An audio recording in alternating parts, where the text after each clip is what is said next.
a high-pitched metallic screech tears through the silence of the Boeotian plain. It is the sound of death spinning on an axle, scythes mounted on chariot wheels, honed to sever limbs at the shin. Beneath that terrifying whistle lies a deeper rhythmic thud, the heavy synchronization of hobnailed boots striking the dry Greek dust.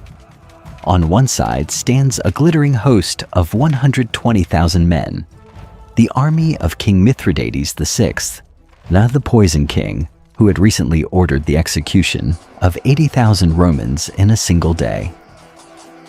Facing this golden tide is a starving, ragged force of barely 40,000 Roman veterans.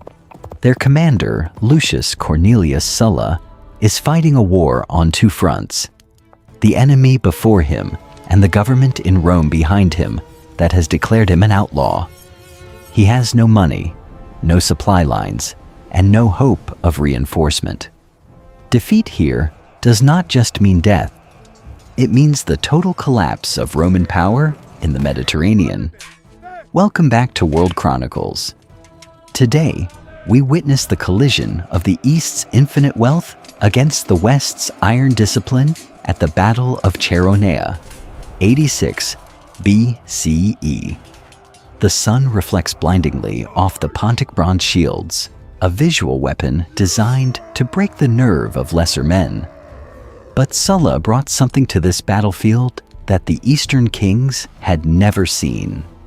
It was not a secret weapon, but a terrifying new kind of tactical mind, and a trap that would turn the geography of Greece into a tomb. In 88 BCE, a single secret order rippled out from the court of Mithridates VI of Pontus to the cities of Asia Minor. The message was simple, synchronized, and terrified the ancient world. Kill every Roman you see. On that designated day, the Asian Vespers unfolded with horrific efficiency as shopkeepers, tax collectors, and families were dragged from their homes. By the time the sun set, one historians estimate that 80,000 Romans and Italians lay dead. The smoke from these burning settlements signaled the collapse of Roman power in the East, but instead of responding with unity, the Roman Republic was busy eating its own tail. Inside the Eternal City, political machinery had ground to a halt, choked by the venomous rivalry between the aging populist Gaius Marius and the aristocratic Lucius Cornelius Sulla. When the Senate gave command of the war to Sulla, Marius used mob violence to steal it back.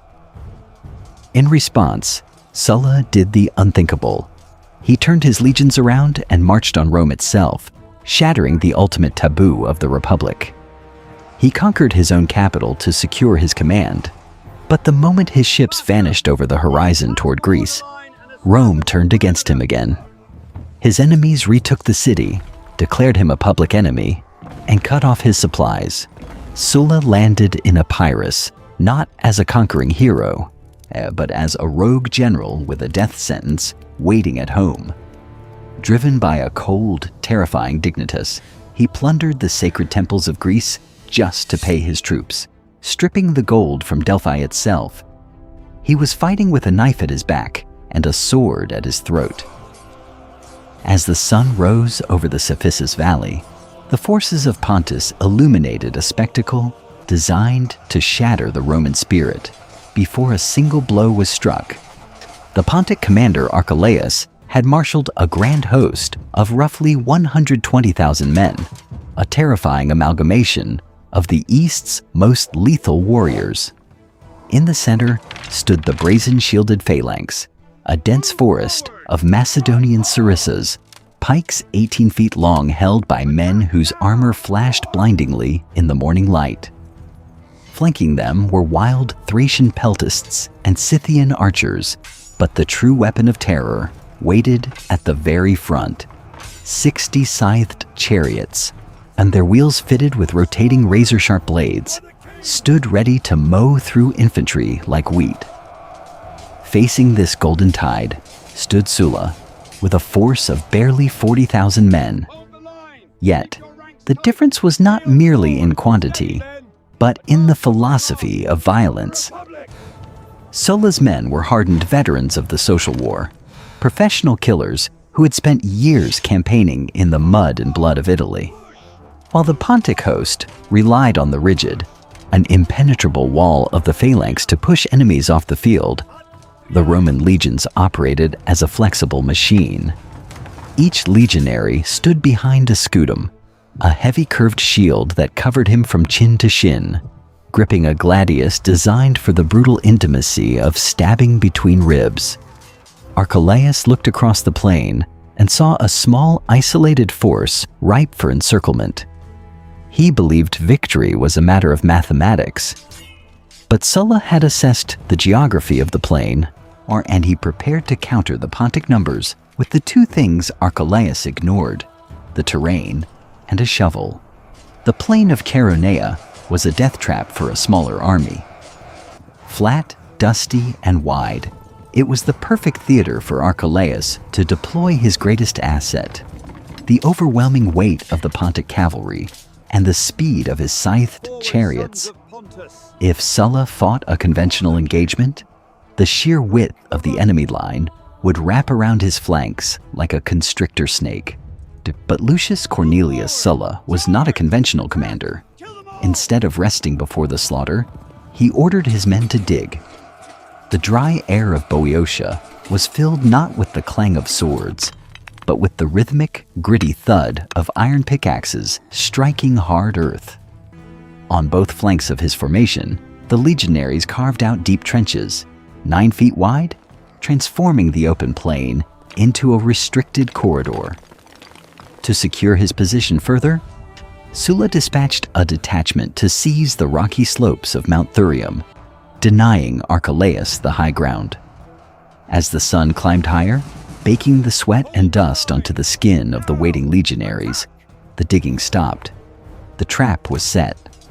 Archelaus raised his signal, unleashing the terror of the ancient world.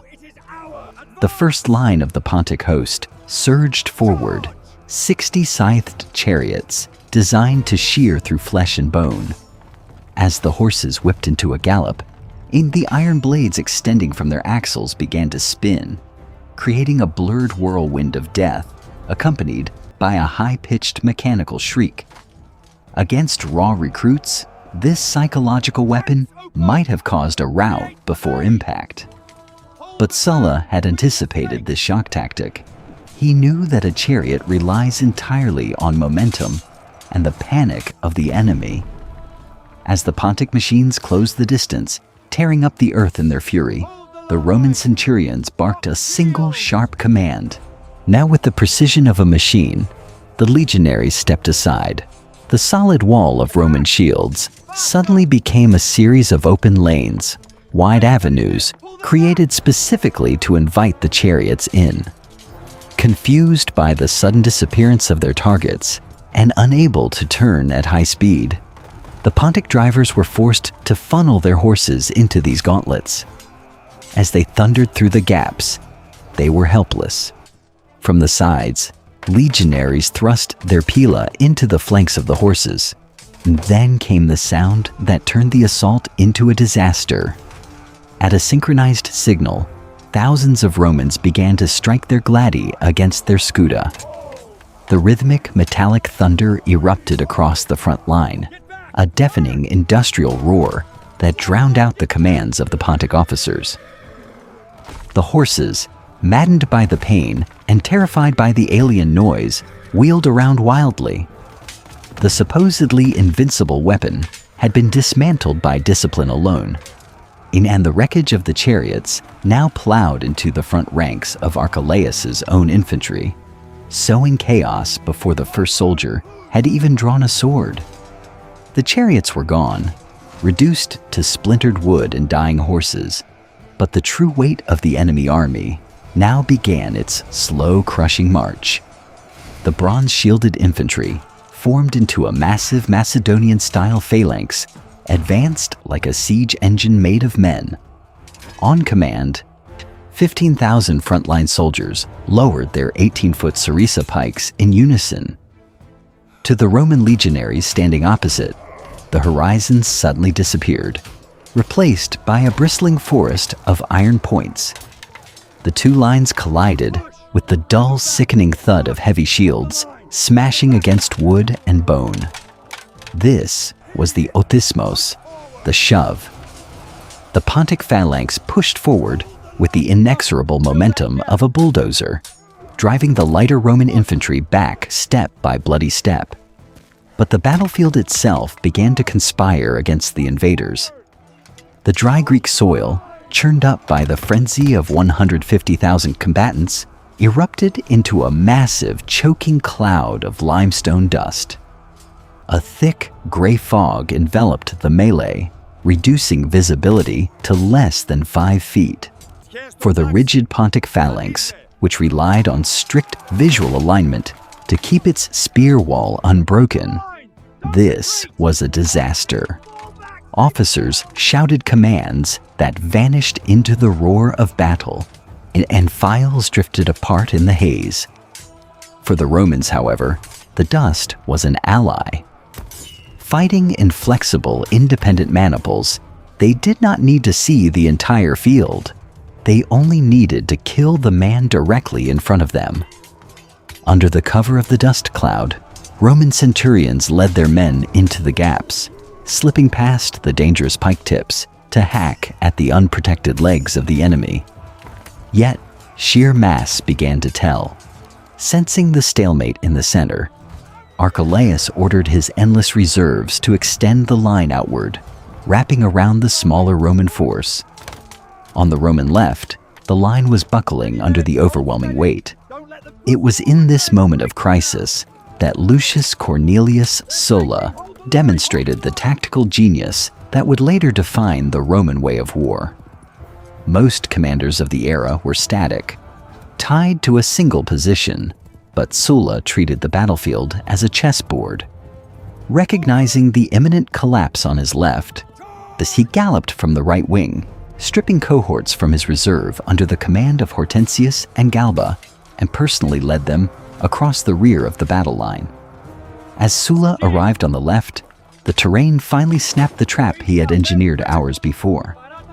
The Pontic forces, emboldened by their push, had crowded themselves against the defensive trenches Sulla had dug earlier. The uneven ground broke the cohesion of the phalanx.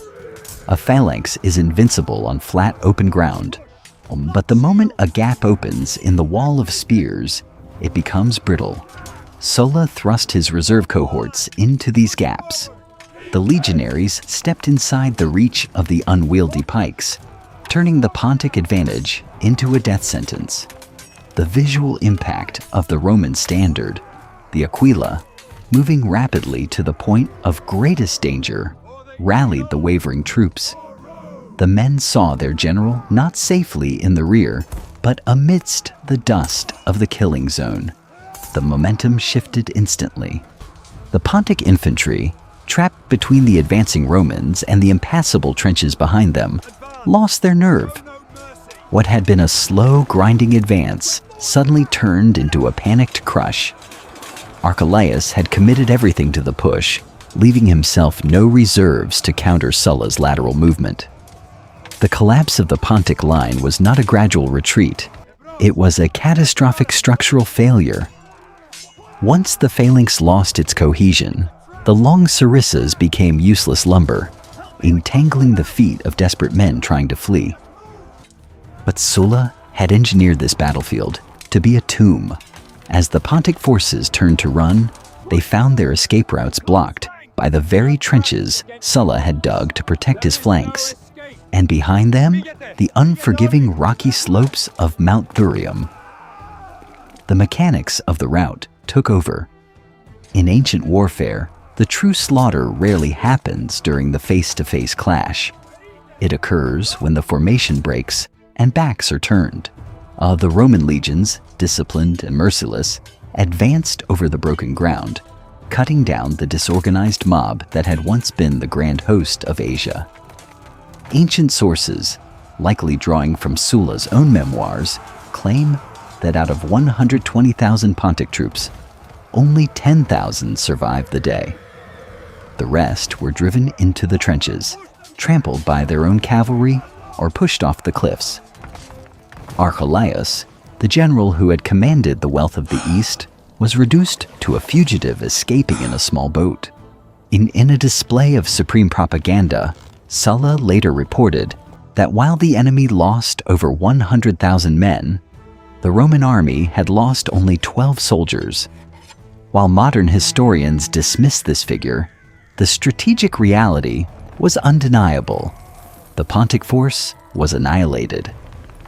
As the heavy chests of tribute were loaded onto Roman transports, the sharp clink of gold coins dropping into timber holds sounded less like the spoils of victory and more like the tolling of a funeral bell for the Republic.